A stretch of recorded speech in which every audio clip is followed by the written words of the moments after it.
I've noticed that December reveals a lot about how we're doing in our homeschool mom experience. I notice that homeschool moms don't necessarily find themselves in their photos at Christmas time. I can relate to that.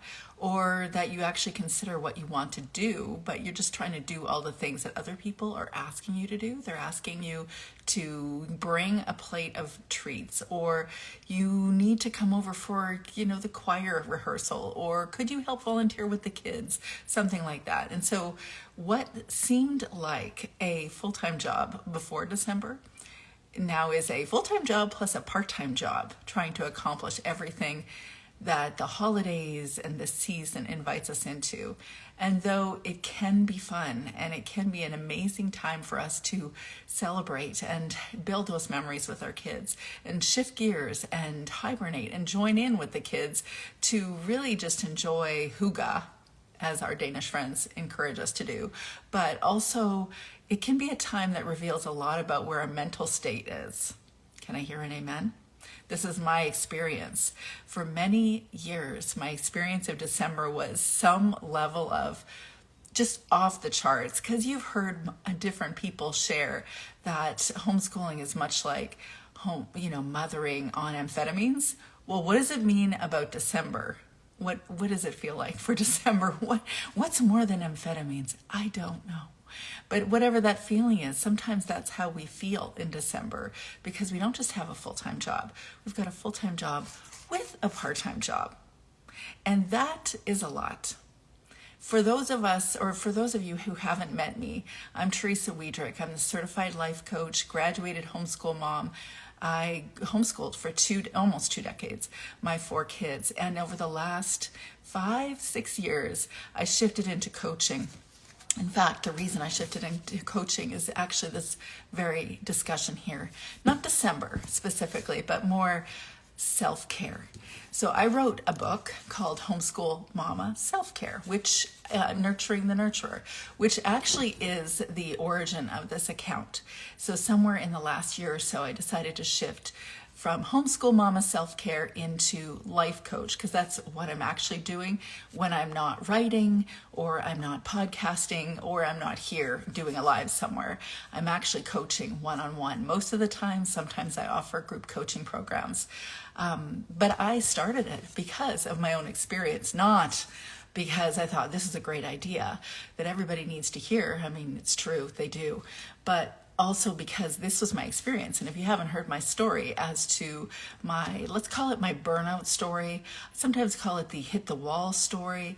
It happened in about my 3rd or 4th year of homeschooling in January or February, somewhere in the slump month. And I remember just thinking, I can't do this anymore. I'm bored, tired, irritated.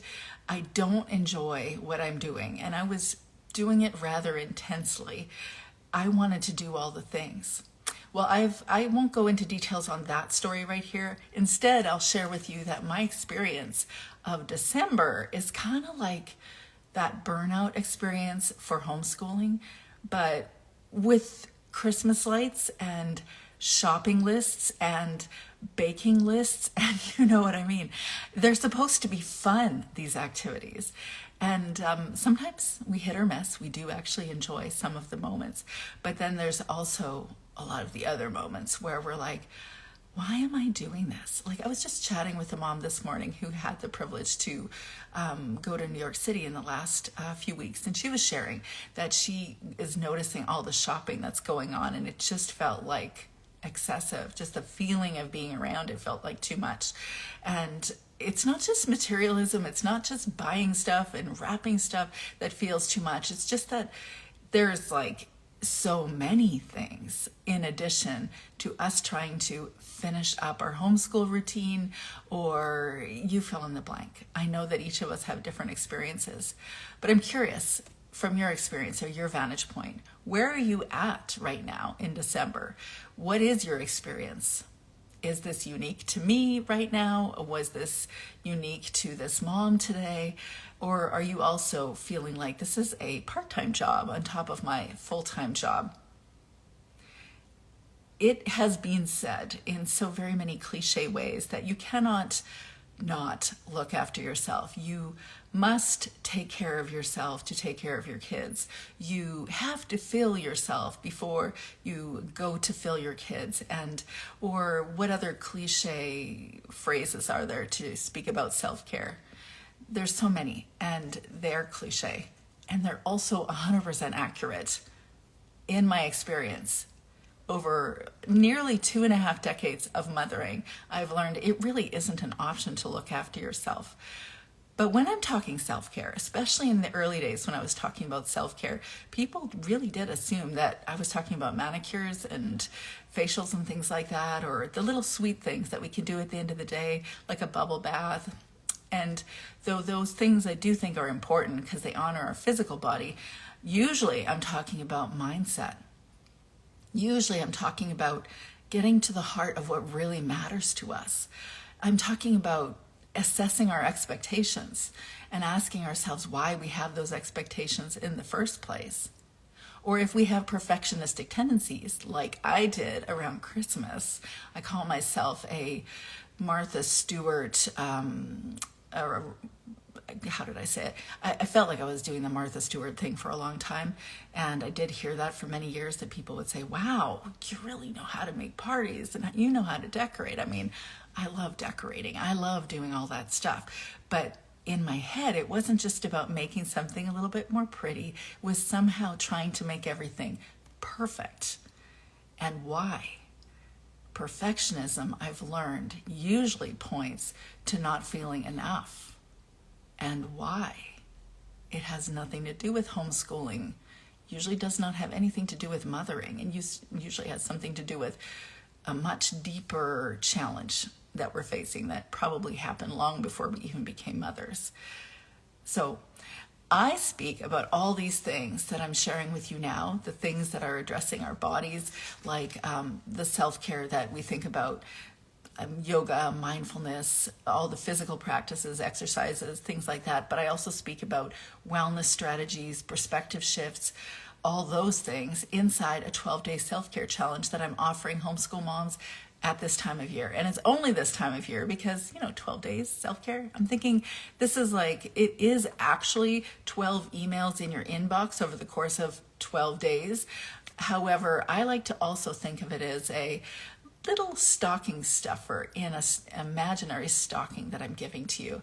I want to create 12 days of self-care practices for you that you can consider how you can incorporate this over the next year so that this gift keeps on giving. It's not just for the next 12 days. It's not just to, give yourself a few ideas of what you could do, but perhaps ways for you to actually practice various practices that you can actually continue using all year long. Because these practices are just a few of the practices that I speak to here. And they certainly are just very superficial practices compared to going into the one-on-one coaching that I do with homeschool moms. But these practices are designed to help you to start noticing what you need so that you can actually enjoy, be more present in your homeschool days, be more present, especially at this time of year. Being able to enjoy all the things. If you've got something on your list to do this December, make it something that matters to you and make it something that matters to the kids. And if you feel like you don't have margins or you don't have bandwidth to do one more thing, don't do it. Put it on the list if it matters. Put it on the list if it's going to, at the end of December, tell you that, yeah, this felt like a meaningful December where I was present most of the time with my kids. Those are the few things that I've learned about December and what it really speaks to us about our overall homeschool mom experience. So if you're interested in that 12-day self-care challenge, just type yes on the bottom and I'll get you the link. And if you have other thoughts or if you want to share this challenge with other homeschool moms, just send it to them because I'd be happy to connect with them as well. I hope you have a beautiful week and we'll talk to you soon.